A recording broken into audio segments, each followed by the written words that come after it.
And it'll take us just one more minute to get over there. I see we're live now. Okay, perfect. Yes, we are live. Welcome to our very special Memorial Day Mighty Mystery event with none other than legendary Jeffery Deaver. We are so excited to host him and talk about his brand new book, which I am absolutely devouring, The Goodbye Man. Jeff, thank you so much for joining us. What an honor to have you here. Oh, Sarah, it is my pleasure. You know, it's in this kind of a strange time now. I usually spend 2 months on the road as part of book tour. Last year, I flew over 150,000 miles going to book events and so forth. Well, that's we don't do that now under these circumstances, but I miss it. I miss meeting my fans, talking to booksellers and thanking them for their support. So I appreciate every opportunity to reach out to people who may be interested in my books. Well, we are all extremely interested in your books, and we have forged a very special partnership with bookshop.org, which is a brand new initiative to support independent bookstores. And we will be linking there so people can buy your book through bookshop.org, which directly buys from their indies, supports indies, and we will be linking that below in the comments. So although you need no introduction, I cannot help but sing a few of your accolades. So Jeffery Deaver, you are a former journalist, folk singer, and attorney, international #1 best-selling author. His novels have appeared on bestseller lists around the world, are sold in 150 countries, and have been translated into over 25 languages. He has sold over 50 million books worldwide. He's the author of 35 novels, including, of course, most recently, The Goodbye Man, 3 collections of short stories, a nonfiction law book. You are a lyricist of a country western album, has received or been shortlisted for dozens of awards around the world. And we are just so absolutely thrilled to have you here. You have also been honored with a Lifetime Achievement Award by the BoucherCon World Mystery Convention and by the Raymond Chandler Lifetime Achievement Award in Italy. The Strand magazine has presented Jeffery with a Lifetime Achievement Award. You have been nominated for numerous Edgar Awards from the Mystery Writers of America and Anthony, a Seamus, and a Gumshoe. Also shortlisted for an ITV Crime Thriller Award for Best International Author. And of course, he has been translated into movies and series, including The Bone Collector, starring Denzel Washington and Angelina Jolie, and also an NBC series starting this January, The Hunt, Lincoln Rhyme, The Hunt for the Bone Collector. So we are so honored to have you here. Tell us about your brand new book. Well, Sarah, I heard once there are 2 main types of stories in fiction. One is someone goes on a quest, and that would be Lord of the Rings, for instance. The other is a stranger comes to town. And I think back to that great movie of my era, and I imagine some of your viewers will know this movie, Shane, starring Alan Ladd Jr., based on the book by Jack Schaefer. And basically it was a Western, old-time Western. And Shane is the gunslinger who comes to town, and he learns there's a battle between the good ranchers and the bad cattle baron, or a mining baron, I forget exactly what he was. And so Shane sides with the good guys, and then he saves the day and rides off into the sunset. I've always loved that archetype hero. And I thought, well, you know, Lincoln Rhyme, whom I think many of your viewers may be familiar with, is a wonderful character. I'm working on the new Lincoln Rhyme book right now. And if I weren't on Zoom on my computer, I could turn it around and show you the draft I'm working on at this moment. But, so I'll always write Lincoln Rhyme, but there's another type of crime story I like to tell, and that is the stranger comes to town. Lincoln Rhyme is always in New York City. He doesn't go anywhere. He can't travel because of his condition, nor does he want to travel. He's a bit of a recluse. So I created Colter Shaw. And let me tell you a little about Colter Shaw. Colter Shaw is a modern day version of Shane, the gunslinger. What he does professionally is he gets in his, well, Winnebago, that is his horse, let's say. Yes. He drives his Winnebago to the site of where someone is offering a reward. Now, I'll back up a little bit here. I learned that there's a whole phenomenon of rewards offered for escaped convicts, for missing terrorists, for suspects who the police can't find, and rewards that are offered by, say, parents for their teenage son or daughter who's run off, but the police don't have any interest or motivation to go track them down because likely they've run off before. But nonetheless, that's still a very a tragic thing to happen to the parents. And they want to know their child is all right, or maybe a child is worried about their parent. So I did some research into this. And so there are rewards offered from like $250 for information leading to the whereabouts of a missing person, or $1,000 for the whereabouts of an escaped convict, or in the US State Department database, $25 million for information leading to the location of a terrorist. That's an actual reward that's on the books right now.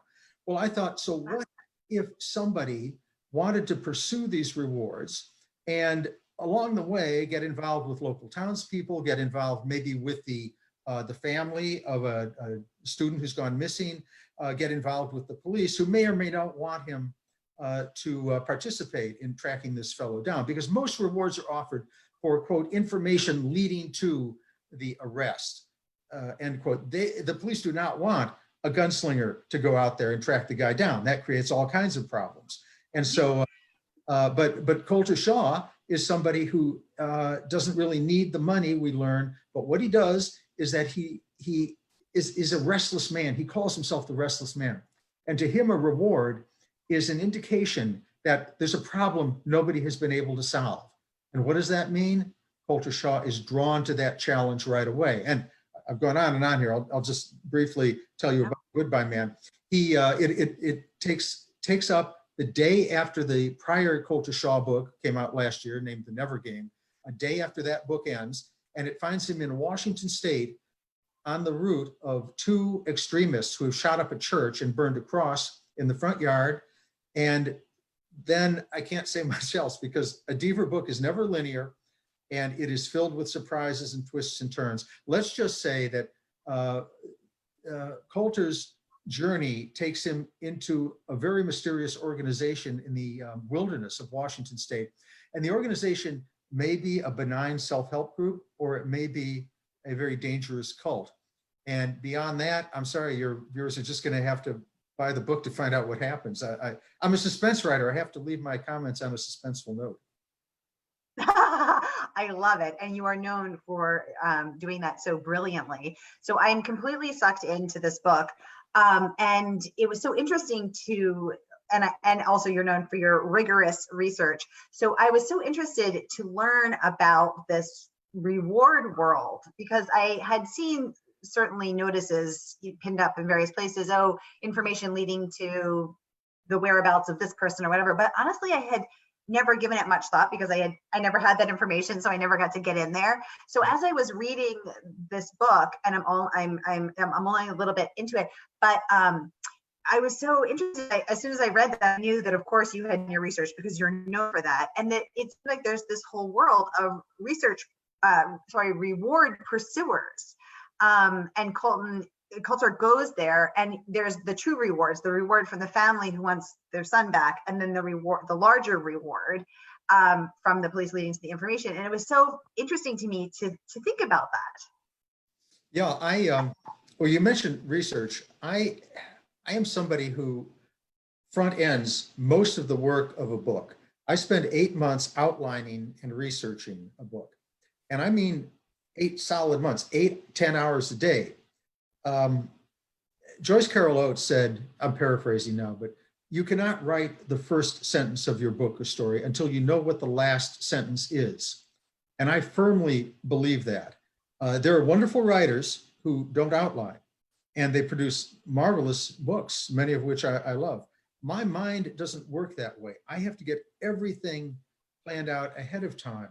So my process in the case of The Goodbye Man was as simple as this.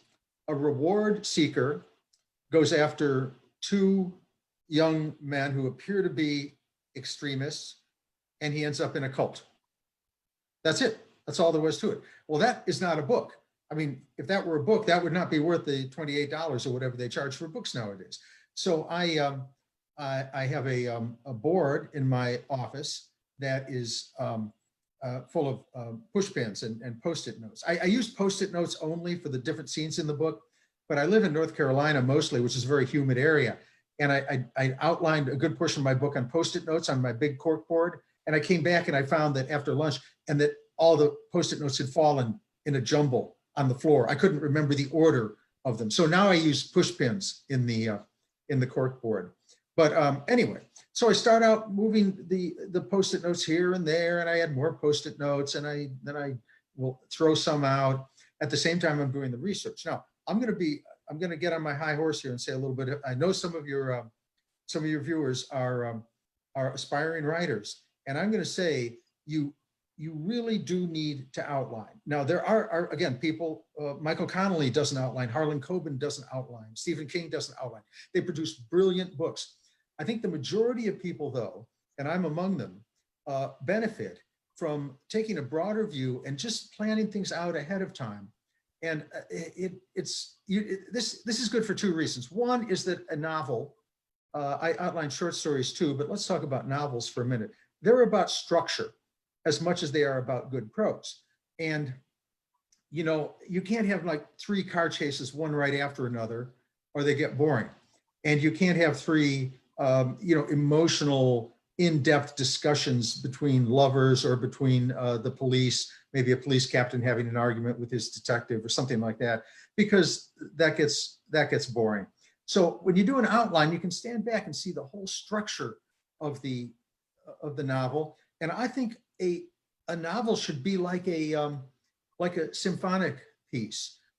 Think Beethoven. You start out with a theme, and da da da da, and or whatever the piece you're thinking of, and then you move into the different movements, and you have an adagio, a slow piece, then an andante, all leading to the crescendo, and then at the end there's a coda, a slow reconciliation that might be the epilogue of your book or the final chapter of your book.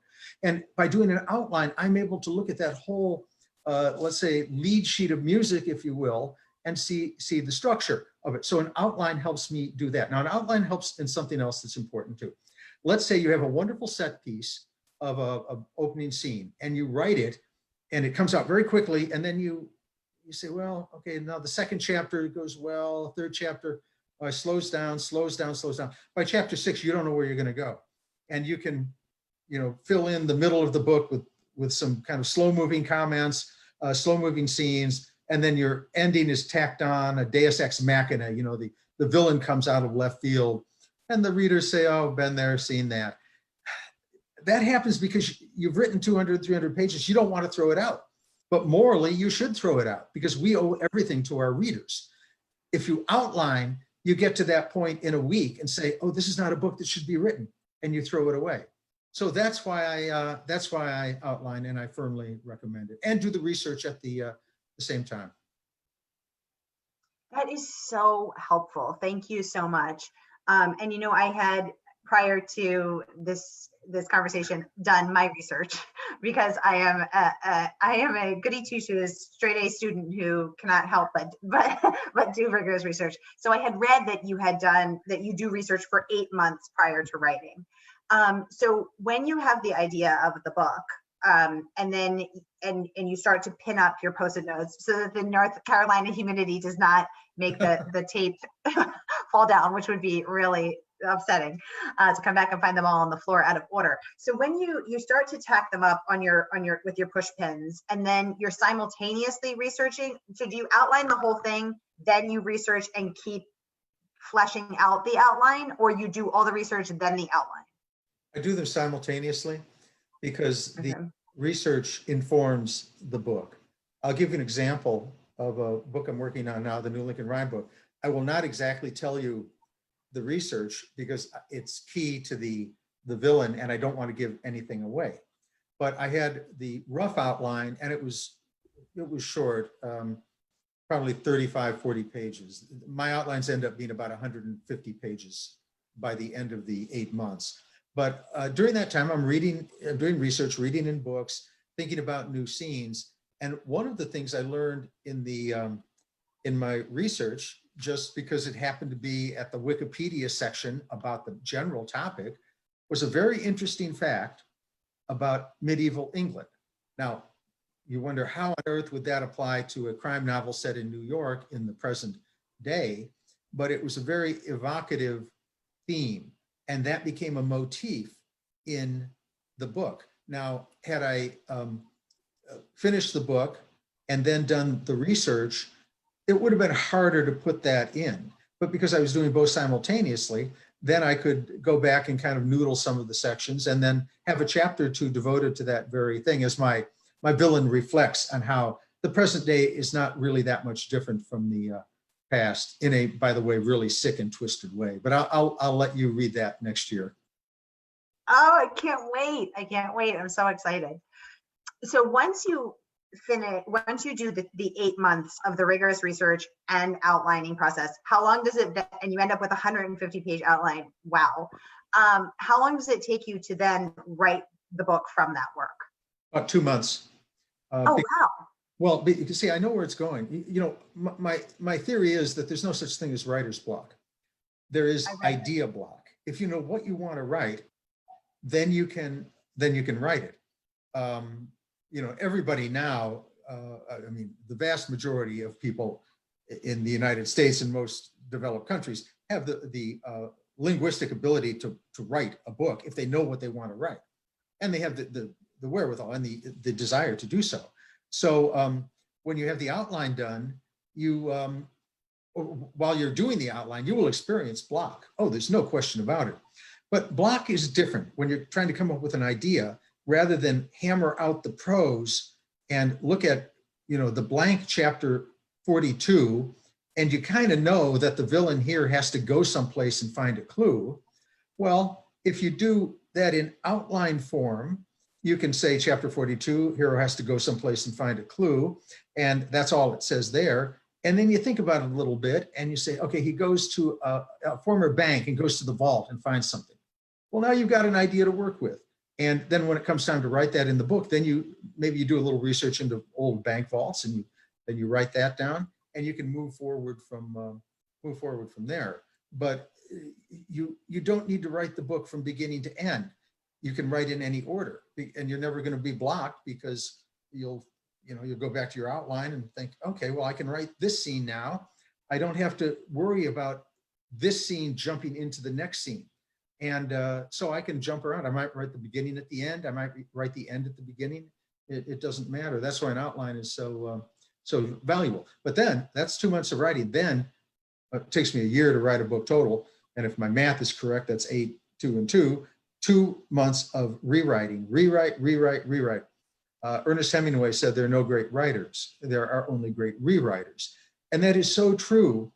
And you, a little more authorial advice here, outline half the book on your computer. Oh, I'm sorry, outline your book, write it, and then edit half of the times on the computer and then half the times on paper, because we process the written word very differently on paper than we do when it's on the screen. And when you read the book in print, after you printed it out, you will see not only typos, you'll see typos that jumped out at you, things you'd missed on the screen, but you will see conceptual problems in a book that you had looked at a dozen times, 2 dozen times. So always print it out. And I rewrite 50 times. The last rewrites are very fine tuning because ideally it's getting better and better, but 20, 25 on the screen, print it out, and I'm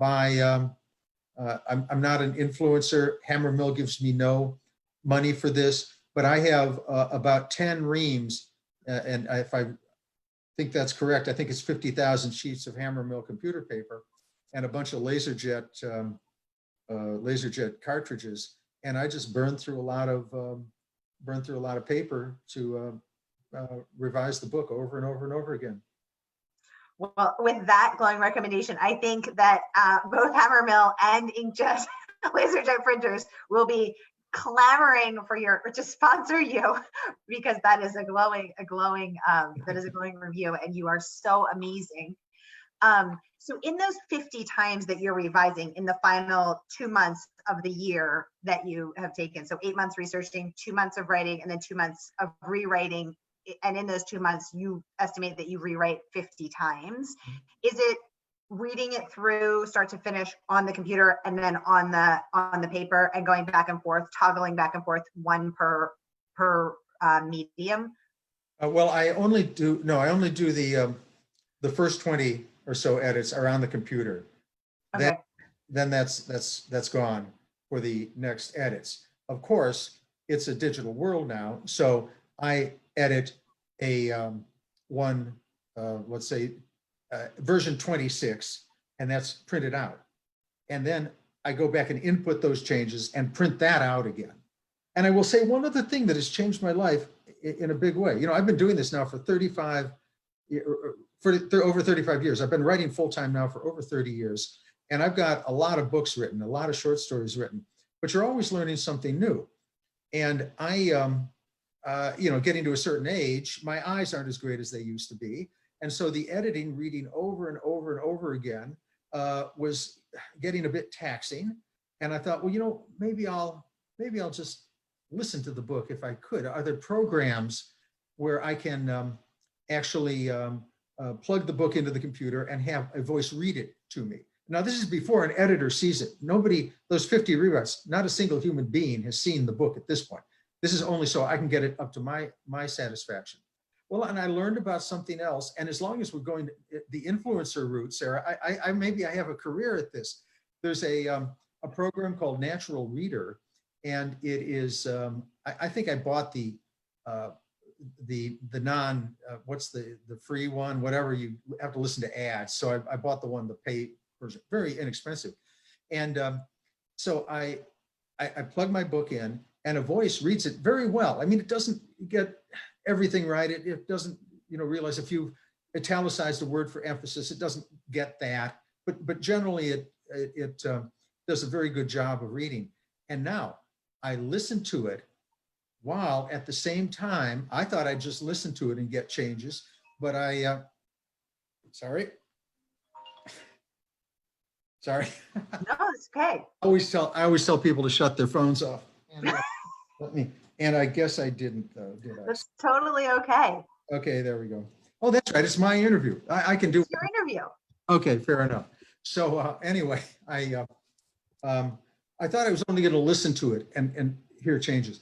No, what I do is I may let my eyes rest a little bit, but I follow along word for word while I listen.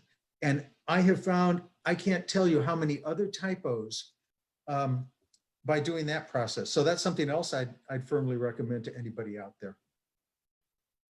Wow, this is so helpful. And I had, I've read and I've noticed in my own writing practice that when I read it myself, I noticed that when I print it out, I noticed things that I would have sworn I weren't there when on the screen. I've read it 50 times on the screen, but you print it out and you see it differently. And then I've tried reading my own words to myself and I hear it differently as well there, but I had not even thought of or that this other possibility. And Sarah, I have to say the other thing that helps is when you're reading, the mind is a very funny thing. When you're reading your own work, you know what's coming and you tend to skip ahead. And by reading more slowly, reading word for word, you will find things that you took for granted. And so the reading aloud, and you don't have to buy a program to do that. I think Word, actually, Microsoft Word comes with a function that does that. Or you might have a partner or spouse, and if you take them out to a nice dinner, they might read the book to you. I like that idea. Exactly. That's so interesting, though. So you're working because you're experiencing your book in 3 different media, which is the computer, the paper, and then also audio. Exactly. Listening to it. So you're having 3 totally different experiences, and it sounds like experiencing that book and seeing it differently, which is absolutely fascinating. Well, it's an immersive experience, and it should be. When I teach my courses in writing, and I'd recommend if your viewers are curious, Yes. I'm not doing any right now, obviously, because we're in a different time. But I'll have students come up to me and say, I want to write, but I can't find the time. And I'm very encouraging because, we have all sorts of demands. It took me 5 years to be able to write full time. But I say, well, find whatever time you can. An hour a day will get a book written. It may take a little longer than you planned, but just keep at it. But the people I know are going to be, I can't guarantee success, but at least will be successful in the sense that they have finished a book and have a book ready to go to an agent or a publisher, are the ones who come up to me and say, Jeff, I can't find time to do the other stuff in my life. My grades are suffering. Frankly, my work is suffering. My relationships, ideally, they're not suffering, but they certainly have been impacted because of this writing thing.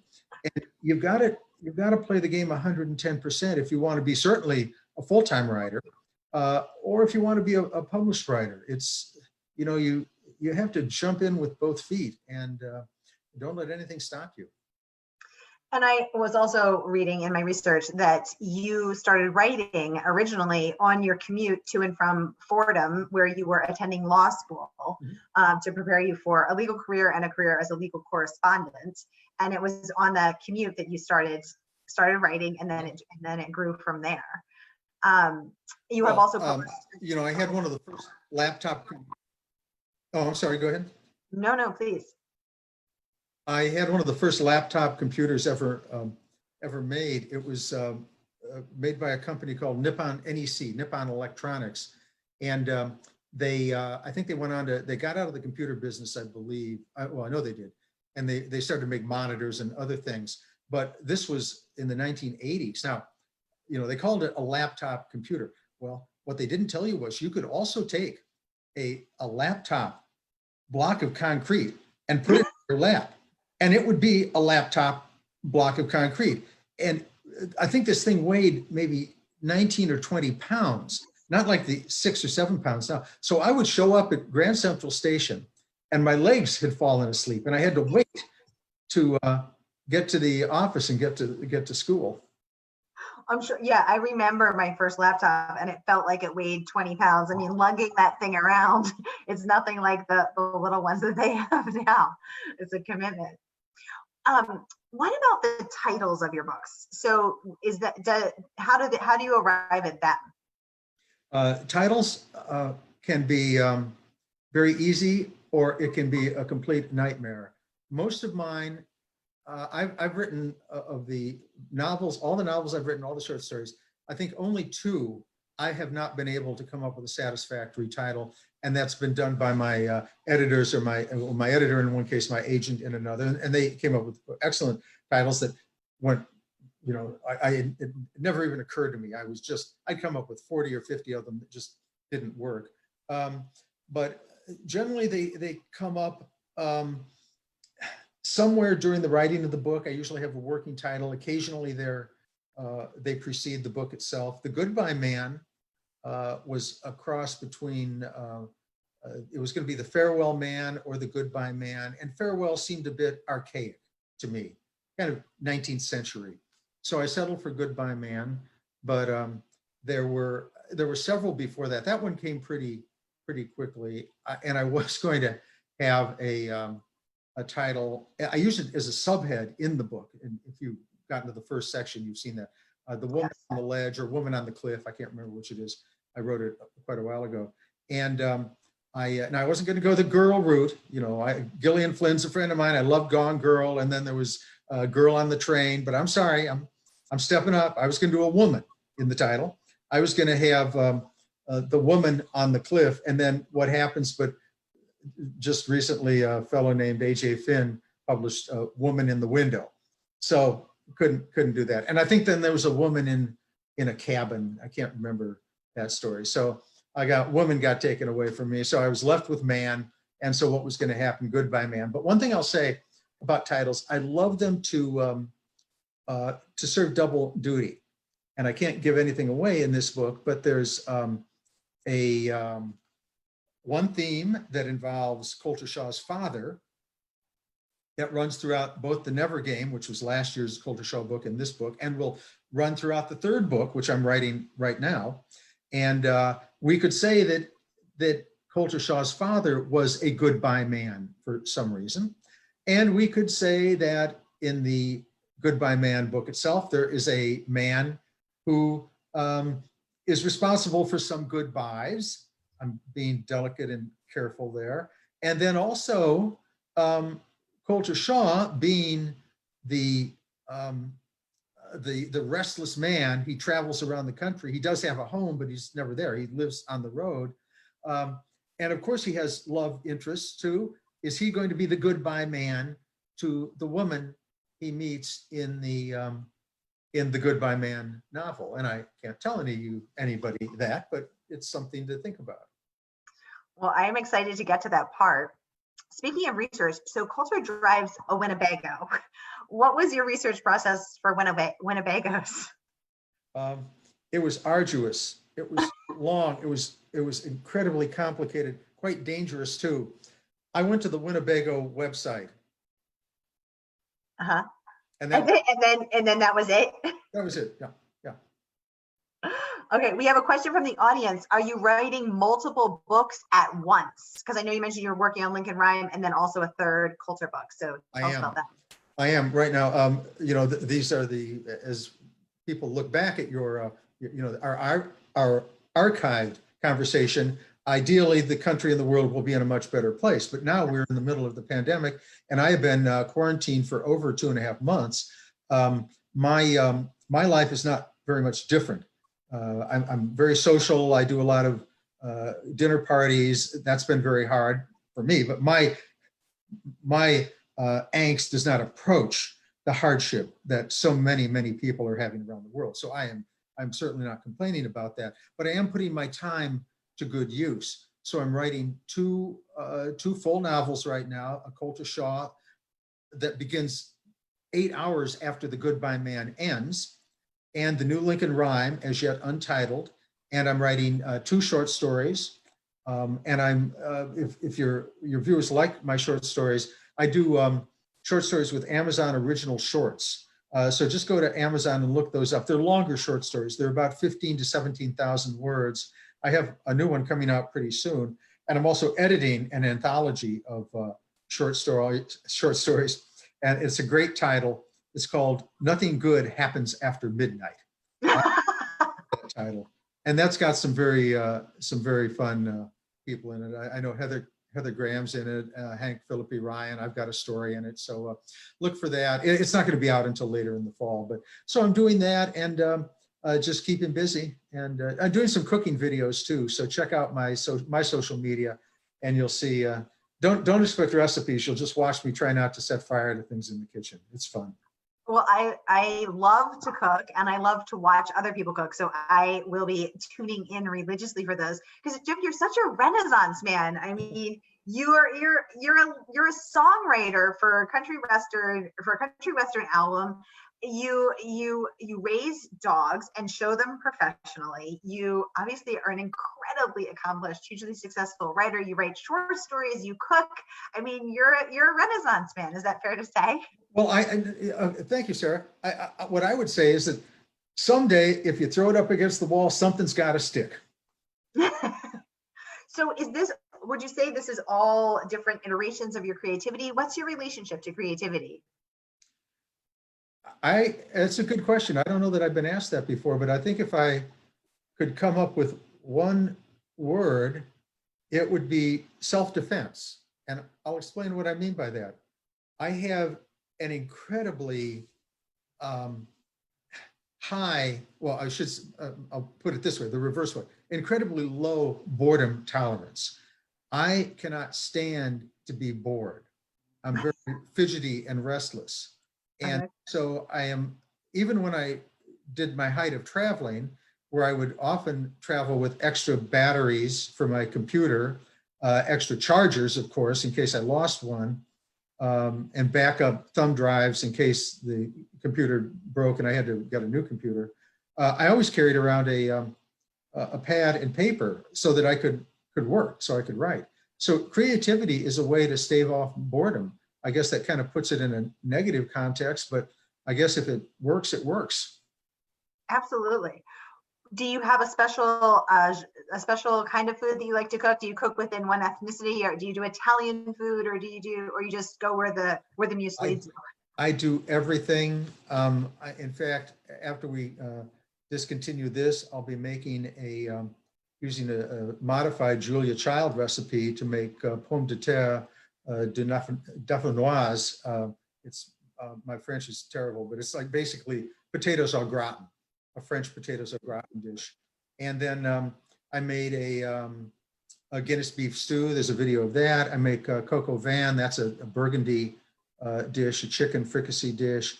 I do cook Italian. I've made sushi, but sushi is a hard thing to make. It's all about the rice.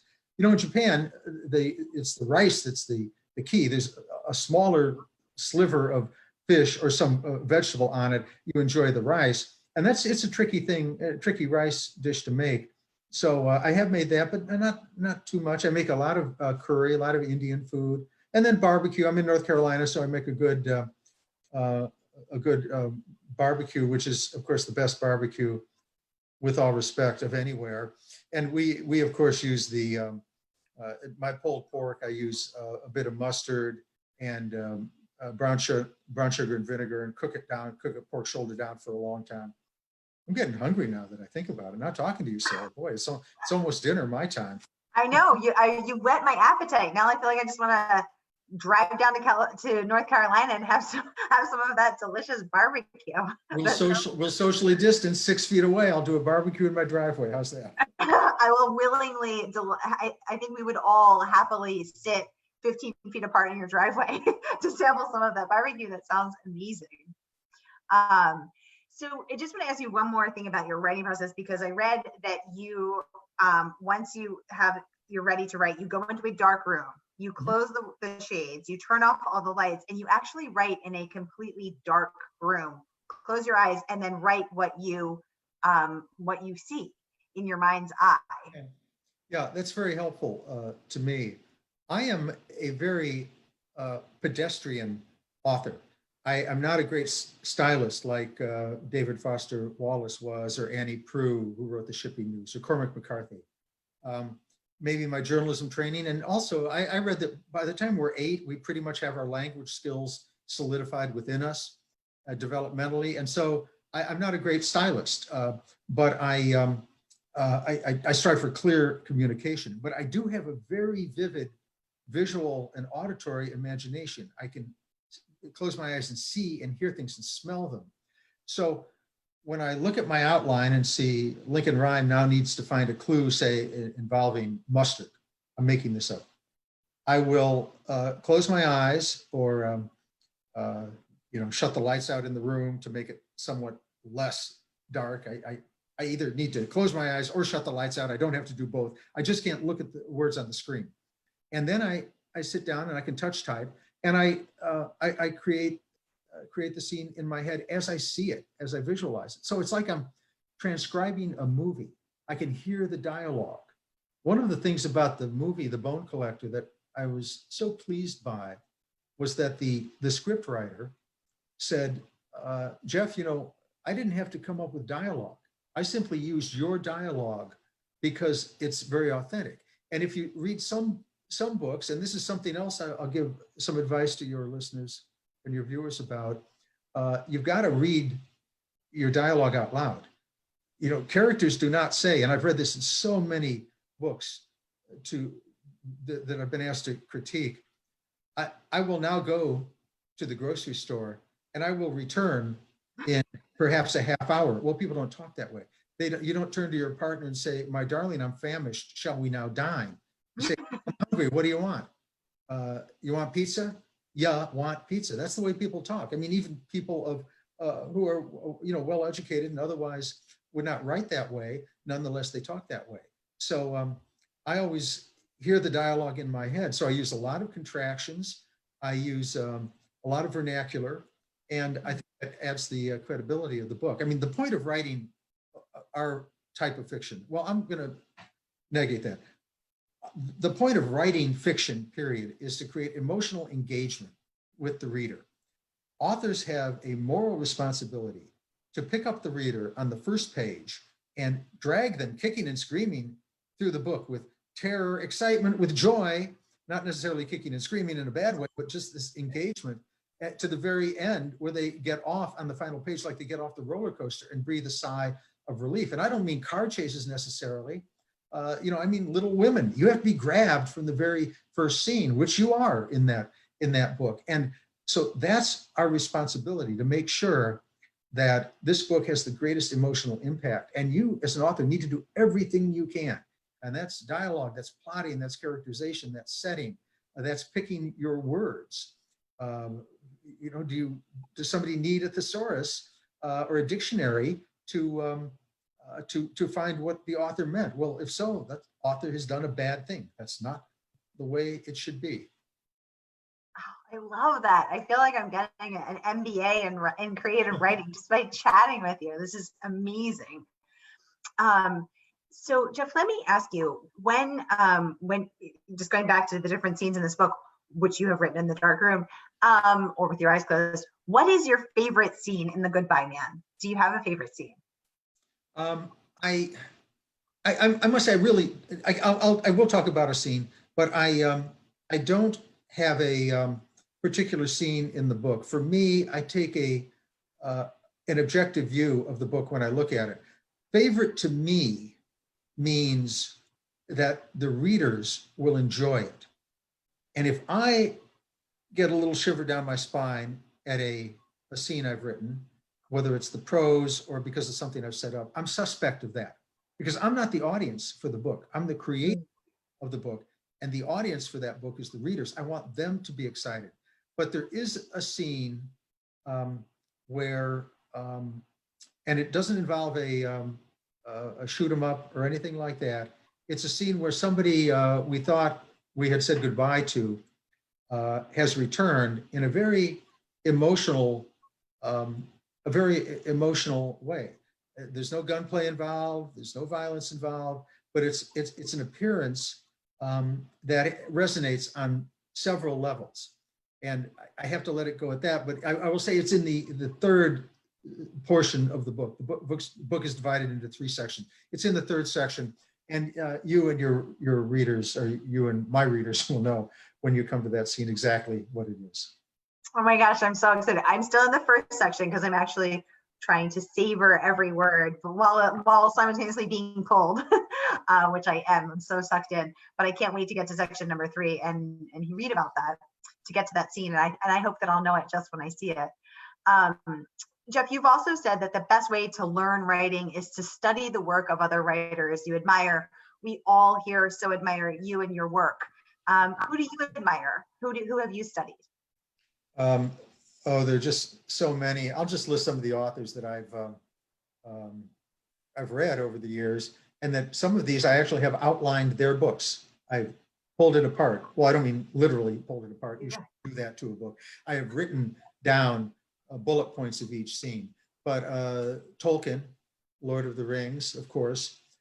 John D. MacDonald, who wrote the Travis McGee series in the 1950s. Ian Fleming, who wrote the James Bond books. Dashiell Hammett, who wrote Sam Spade. John le Carré, who wrote the George Smiley books, Tinker Tailor Soldier Spy, and is writing back in the 70s, 60s, I think late 60s, and is writing until today, probably my favorite thriller slash genre writer, although he transcends to literacy. I mentioned Annie Proulx, who wrote the Shipping News, just an incredible talent in the UK. While we're still in this country, I'll mention Saul Bellow, the literary writer, Kathy Reichs, who wrote Tempe Brennan, Karen Slaughter, one of my favorite authors. I like Michael Connolly. I like John Connolly. I like in the UK, John Connolly is a UK author, Irish author, so that pushes me over there. Ian Rankin and Georges Simenon, Agatha Christie. I could go on and on. You don't get into this business without loving to read. And one of the hardest parts of my business now is that I write 8 hours a day, 8 to 10 hours a day. And again, the eyes aren't so great. So I can't do what I used to do, crawl into bed with a book at night. It's just kind of hard on the eyes, but I do listen to a lot of books. That's always a good alternative. Oh, thank you so much for that wonderful array of authors that really spans so many different times and places, and this is really wonderful. Well, I could literally talk to you all day about food and everything else. I'm a passionate cook and a passionate reader and a passionate writer. This has been such an enriching and heart-fulfilling and nourishing conversation. I guess I want to just ask one more thing. What is one thing you want people to feel when they read your books or this book, The Goodbye Man? I alluded to it a moment ago, but I think I will say this. What I strive for in crafting a book or a short story is for the reader to sit down and have happen to them what happened to me when I was a young reader. And it was this. I lost myself in a book so much that the outside world fell away completely. And I existed in that story. And for me, that story was all there was in the world. And I think that's a good thing. That's what books should do. And books do that more than movies and TV shows, because as much as I binge on Ozark and Breaking Bad and all the wonderful things that we can now see on television, but the one difference between books, movies, music, the plastic arts, painting, sculpture, and books, on the other hand, or whether it's a story or a novel, is that we, the readers, are partners with the author. And that's not true of any other art form, not true of any other art form. We sit back and passively watch the wonderful shows we like, and that's great. I do it as much as anybody. But with a book, we create the appearance, we create the scene, we create the sound of the voices, we create the smells. And that's why I think it's a stronger emotional tie. And that's what I want readers to come away with. I want them to close the book and say, oh, I was out of this world for a short while, and I want to go back to that place at some time. Oh, I love that. And it's so true. I mean, growing up, books were everything to me. And the library was my favorite place to go, and immersing myself into the world of that book was my favorite thing to do. And it's still my favorite thing to do. I want to go into that other world and see what they see and experience what they experience. And I think your books do that so beautifully and so completely. So thank you for this incredible body of work that you have created. Thank you for spending part of your Memorial Day here with us today. We will be linking, we are already have been linking to your website, your social media. Can't wait to see all those cooking videos. Everyone follow Jeff, buy the book. We are linking to it with our special partnership with bookshop.org, supporting independent bookstores during these challenging times. And everyone go read The Goodbye Man. It is so fantastic, as is all of Jeff's incredible body of work. Thank you so much. This has been absolutely incredible. Well, Sara, thank you so much for your wonderful laudatory remarks. I'm humbled and blushing right now, but basically it's just fun to get together and talk with another book lover. And I know there are many of them out there. So goodbye to you. Goodbye to everyone. Thank you so much, and happy cooking. Have a great rest of your Memorial Day. And thank you so much. Okay, bye-bye now.